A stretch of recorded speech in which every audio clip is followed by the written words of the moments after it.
Assalamualaikum warahmatullahi wabarakatuh.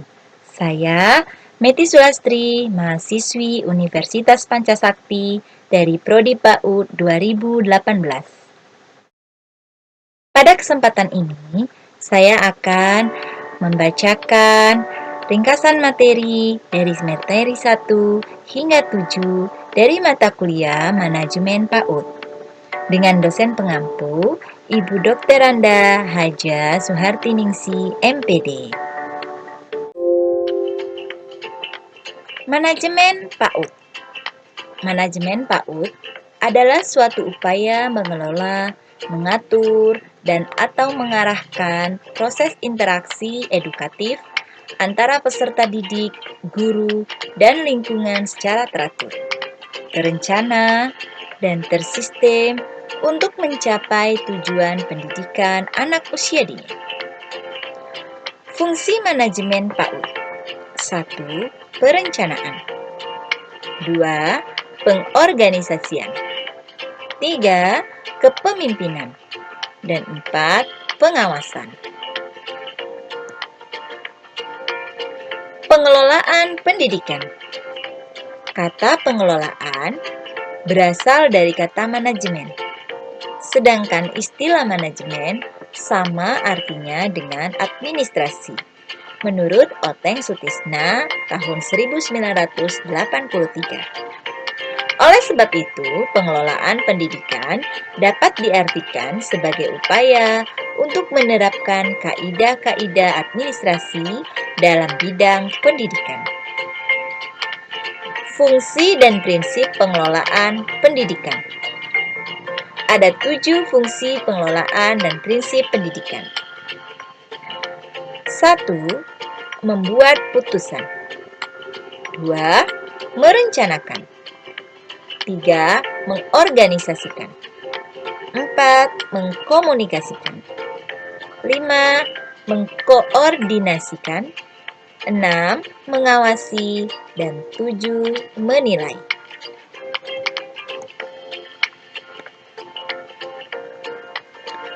Pendekatan-pendekatan dalam pengelolaan pendidikan. Pertama, pendekatan organisasi klasik. 2. Pendekatan hubungan manusia. 3. Pendekatan perilaku. Permasalahan dan pengembangan pengelolaan pendidikan. Masalah kontemporer pengelolaan sistem pendidikan nasional dapat diikhtisarkan bahwa permasalahan dan pengembangan pengelolaan pendidikan menyangkut hal-hal sebagai berikut. 1. Sistem desentralisasi dalam pengelolaan pendidikan. 2. Penerapan otonomi dalam pengelolaan pendidikan tinggi. 3. Profesionalisasi jabatan tenaga kependidikan. Dan terakhir, kendali mutu pendidikan nasional.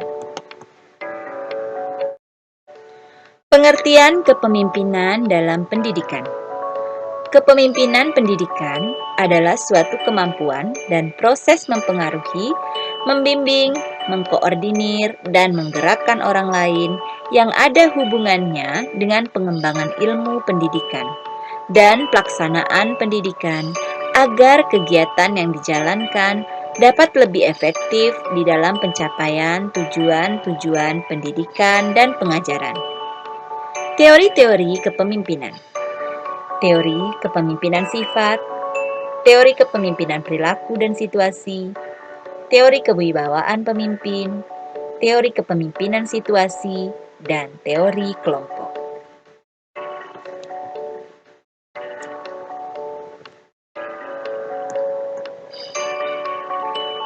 Fungsi kepemimpinan dalam pendidikan. Departemen Pendidikan Nasional membagi fungsi kepemimpinan pendidikan menjadi 7. 1. Sebagai pendidik atau edukator. 2. Manajer. 3. Administrator. 4. Supervisor. 5. Leader. 6. Inovator. Dan 7. Motivator. Karakteristik pemimpin menurut Gary Yourko. 1. Traits, motivis, personality, values. 2. Confident dan optimis. 3. Skill dan expertise. 4. Behavior. 5. Integrity dan etik. 6. Influence tactic. 7. Attribute about followers. Pengertian organisasi pendidikan.